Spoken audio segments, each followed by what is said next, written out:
Allez, c'est parti pour l'enregistrement. Donc, on va parler un peu du débriefing du marché d'aujourd'hui via les options.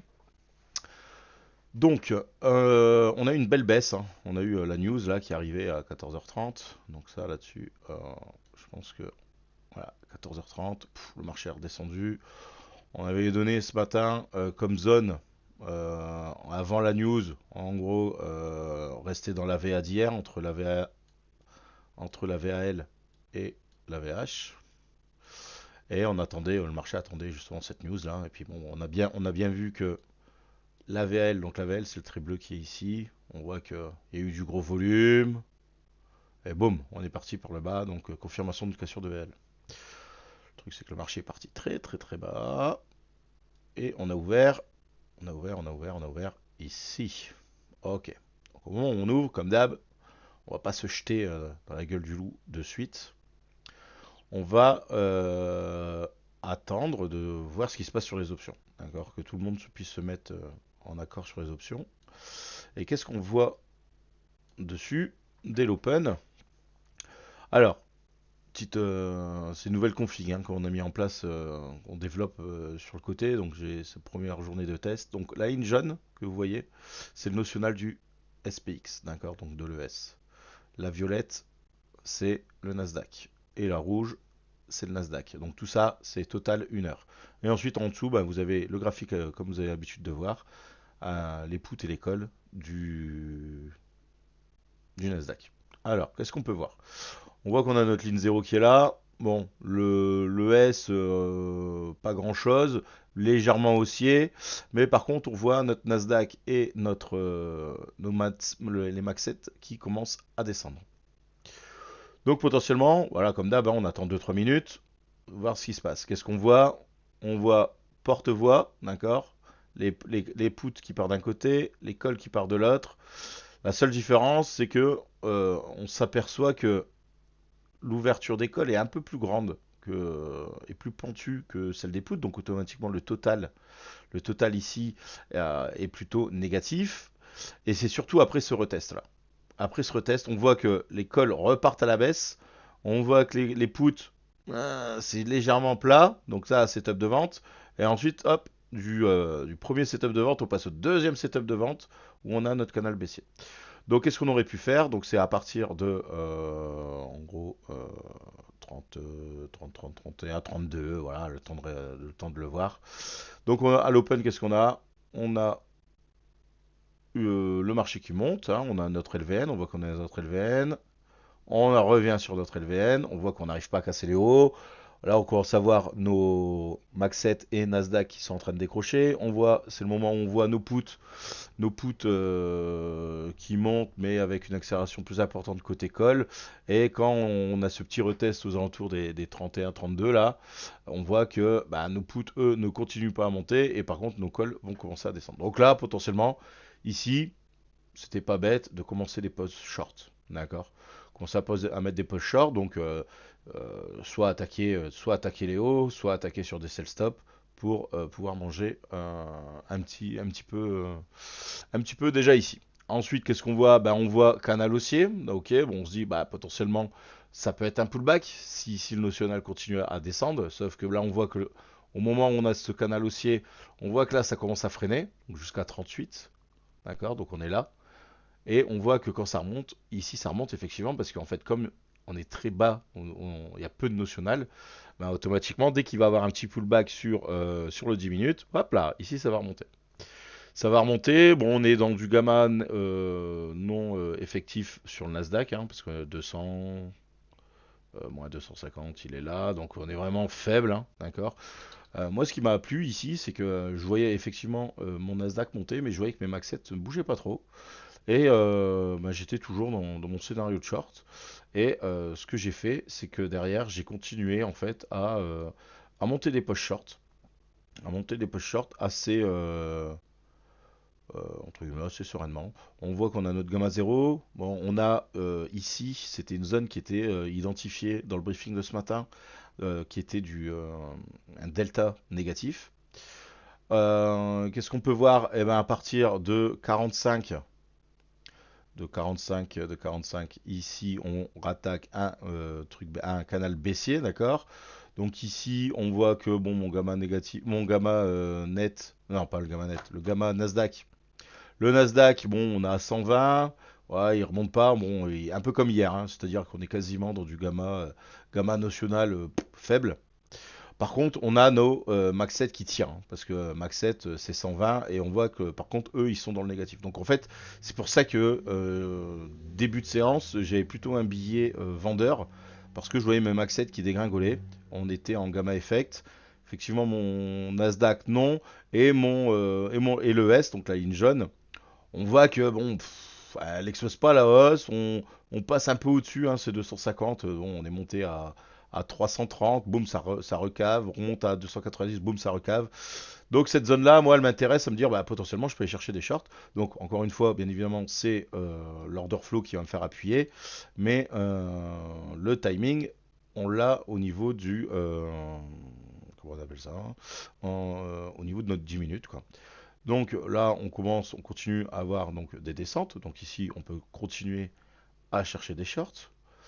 Ensuite, on a notre montée. Je vais dézoomer un peu ici. Hop, je vais perdre l'écran, je sais.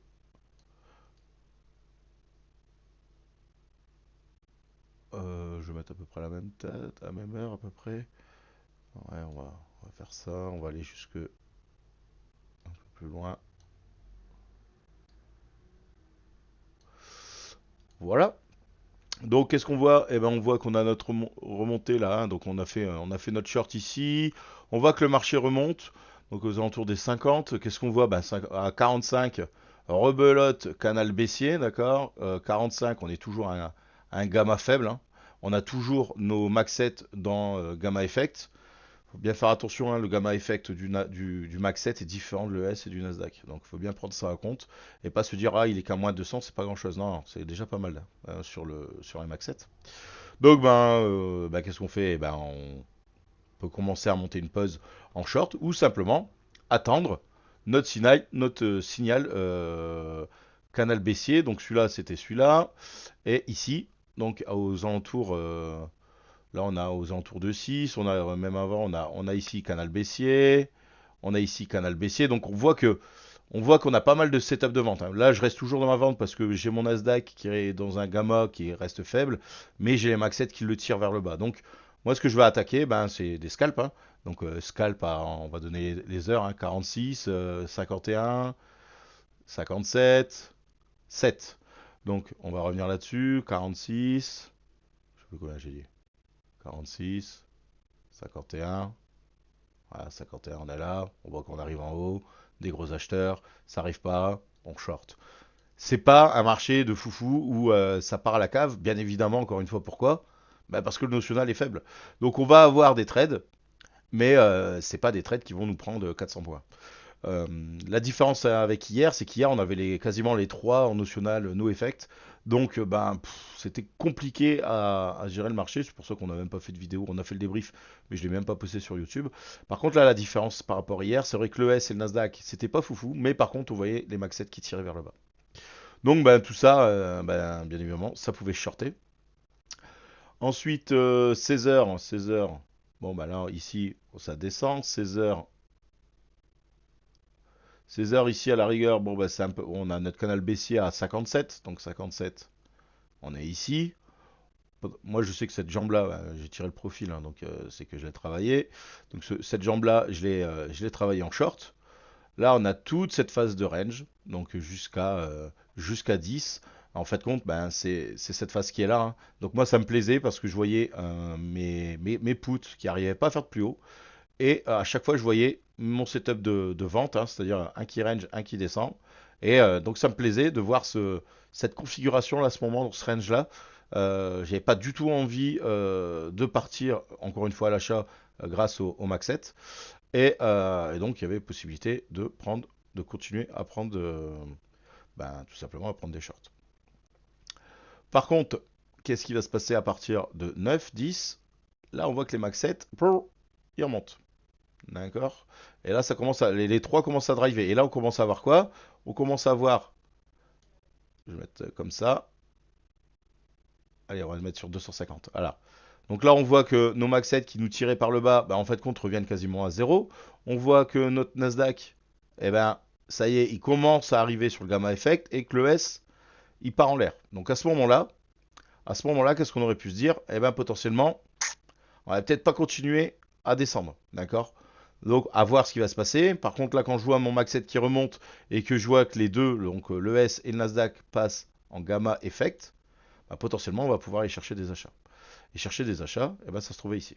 D'accord? Donc, acheter le plus bas, je pense que ça aurait pu être fait, hein. Alors, acheter le plus bas, je pense que ça aurait été pas évident.